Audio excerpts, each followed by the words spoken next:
पिछले कुछ टाइम से मार्केट गिर रहा था। इंडियन इकोनॉमी की बात की जाए तो इंडियन इकोनॉमी फिलहाल काफी खराब हालत में है। पिछले कुछ टाइम से लॉकडाउन चल रहा है, जिसके चलते बहुत सारे बिजनेसेस का रेवेन्यू कम हो गया है, कुछ का तो लगभग जीरो हो गया है। ऐसे में हम देख रहे हैं कि बहुत सारे इन्वेस्टर स्टॉक मार्केट में आ रहे हैं और कंपनीज में इन्वेस्ट कर रहे हैं। हर कोई चाह रहा है कि कम वैल्यू में अगर उन्हें शेयर मिल रहे हैं तो उन्हें जल्द से जल्द खरीदा जाए। वैल्यू इन्वेस्टिंग की स्ट्रेटेजी में भी यही कहा जाता है कि जब कोई अच्छी कंपनी आपको कम वैल्यूएशन पर मिले तो आपको उसे खरीद लेना चाहिए। यही सोचकर फिलहाल बहुत सारे लोग स्टॉक मार्केट में आ रहे हैं और हेवीली स्टॉक मार्केट में इन्वेस्ट कर रहे हैं। लेकिन फिलहाल की जो सिचुएशन है वो नॉर्मल मार्केट फॉल से अलग है। इसलिए दो एडवाइसेस आज हम इस वीडियो के जरिए आपको देना चाहते हैं। पहली तो ये कि अपना इमरजेंसी फंड और इन्वेस्टमेंट फंड अलग अलग रखो। अब इसका क्या मतलब है और क्या रीजनिंग है, चलो उसे समझते हैं। इंडिया में 25 मार्च से लॉकडाउन शुरू हुआ। जब इंडिया में लॉकडाउन शुरू हुआ तब इंडिया में टोटल कोरोना वायरस के केसेस 1618 थे। पिछले 1-1.5 महीने से लॉकडाउन चल रहा है और केसेस कम होने की बजाय केसेस लगातार बढ़ रही है। अगर आप केसेस की बात की जाए तो फिलहाल ये केसेस 33,000 से ज्यादा हो गई है। इस लॉकडाउन के चलते ज्यादातर बिजनेसेस का ऑपरेशन बंद हो गया।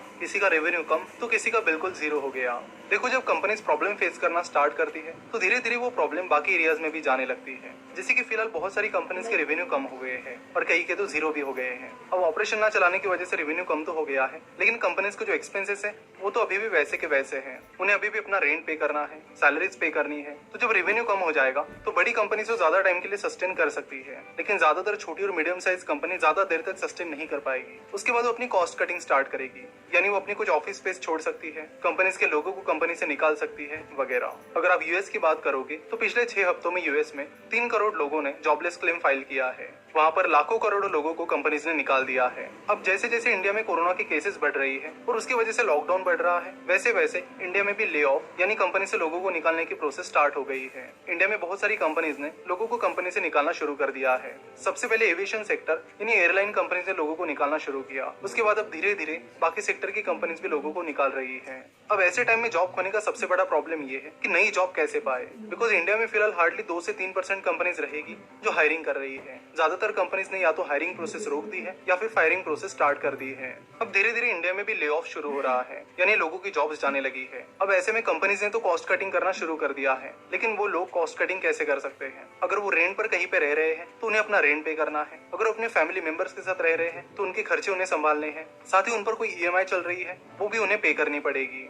जिस हिसाब से कोरोना वायरस के नंबर्स बढ़ रहे हैं उससे तो लगता है कि इंडिया को रिकवर होने में टाइम लगेगा। और फिलहाल तो आरबीआई ने बैंक्स को बोला है कि इस 3 महीने के पीरियड में किसी से ईएमआई ना ली जाए। लेकिन इन 3 महीने बाद क्या? क्योंकि अभी 1.5 महीने में जो कंपनीज को नुकसान हुआ है उसे रिकवर करते करते ही कंपनी को 6-8 महीने लग जाएंगे या फिर साल 1.5 साल भी लग सकता है। तो ऐसे में तो तुरंत कंपनीज हायरिंग प्रोसेस स्टार्ट नहीं करेगी। तो ऐसे में जिन लोगों की जॉब चली जाएगी उनको तो काफी प्रॉब्लम का सामना करना पड़ेगा। अगर उन पर ईएमआईज है तो उन्हें अपनी ईएमआईज भी पे करने पड़ेंगे। तो इसलिए इस वीडियो के जरिए हमारी आप सभी से ये रिक्वेस्ट है कि मार्केट में इन्वेस्ट करने की जल्दबाजी ना करें। पहले तो ये देख ले कि आपके पास अगले 8-10 महीने का या फिर 1-1.5 साल का फाइनेंशियल बैकअप है या नहीं। यानी अगर आपकी जॉब चली भी जाती है तो भी आपके पास वो फाइनेंशियल बैकअप है या नहीं, जिससे आप अपने 1-1.5 साल के एक्सपेंसेस कर सको।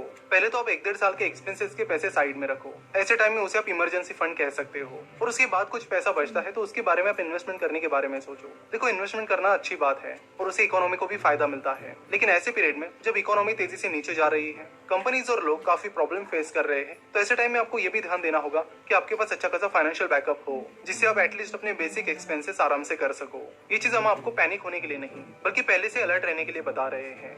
फिलहाल इंडिया की इकोनॉमिक कंडीशन बहुत खराब हो गई है। उसका इम्पैक्ट हालांकि अभी दिखना शुरू नहीं हुआ है, लेकिन जैसे ही शुरू हो जाएगा वैसे ही रिसेशन भी स्टार्ट हो जाएगा। हजारों लाखों लोगों की जॉब्स जा सकती है, जिससे प्रॉब्लम काफी बढ़ सकता है। और इसलिए हमें रिएक्टिव होने की बजाय प्रोएक्टिव रहना चाहिए कि अगर ऐसा कुछ होता है तो हमारे पास उसके लिए फाइनेंशियल बैकअप है या नहीं, ये मेक श्योर हमें करना पड़ेगा। अगर आप पिछले 20-25 दिन का स्टॉक मार्केट देख रहे हो तो पिछले 20-25 दिन में स्टॉक मार्केट काफी उभर गया है, रिकवर हुआ है। तो उससे कई लोगों को लग रहा है कि इंडिया की इकोनॉमिक कंडीशन बेहतर हो रही है, लेकिन ऐसा नहीं है। ज्यादातर बिजनेसेस अभी भी बंद हैं। और जैसे कि मिस्टर बेंजामिन ग्राहम कहते हैं कि स्टॉक मार्केट शॉर्ट टर्म में एक वोटिंग मशीन की तरह काम करता है, जिसमें सब कुछ अनसर्टन रहता है, और लॉन्ग टर्म में स्टॉक मार्केट एक वेइंग मशीन की तरह काम करता है, यानी लॉन्ग टर्म में वो रियलिटी को शो करता है। तो शॉर्ट टर्म के स्टॉक मार्केट को देखकर ये ना समझे कि इकोनॉमी रिकवर हो रही है। जब तक इंडिया में कोरोना वायरस कंट्रोल नहीं होता है या फिर जब तक कोरोना वायरस की वैक्सीन नहीं आती है, तब तक कुछ भी कहना मुश्किल है। इसलिए ऑप्टिमिस्टिक रहो, लेकिन साथ ही फाइनेंशियल बैकअप भी रखो। दूसरी एडवाइस हमारी ये है कि बहुत सारे लोग लॉकडाउन के इस पीरियड में क्विक इनकम के लिए स्टॉक मार्केट का इस्तेमाल कर रहे हैं। वो स्टॉक मार्केट को जल्दी पैसा कमाने का एक सोर्स समझ रहे हैं। तो हम यहाँ पर आगाह करना चाहते हैं कि स्टॉक मार्केट कंपनीज के लिए पैसा रेज करने का तरीका है, और जैसे कि मिस्टर बेंजामिन ग्राहम कहते हैं कि शॉर्ट टर्म में स्टॉक मार्केट वोटिंग मशीन और लॉन्ग टर्म में वेइंग मशीन। तो कंपनी की जो बिजनेस परफॉर्मेंस है उसे शेयर प्राइस लॉन्ग टर्म में फॉलो करती है। तो ये पूरा एक लॉन्ग टर्म गेम है, शॉर्ट टर्म नहीं। और हम देखते हैं कि जब भी रिसेशन आ जाता है तो 2-3 साल उस पूरी इकोनॉमी को रिकवर होने में ही लग जाते हैं। तो अगर आप बहुत ही लॉन्ग टर्म नजरिए से देख रहे हो तो ही आप स्टॉक मार्केट इन्वेस्टमेंट की तरफ देख सकते हो। अदरवाइज क्विक मनी बनाने के चक्कर में अपना जो भी पैसा है उसे मत खोइए।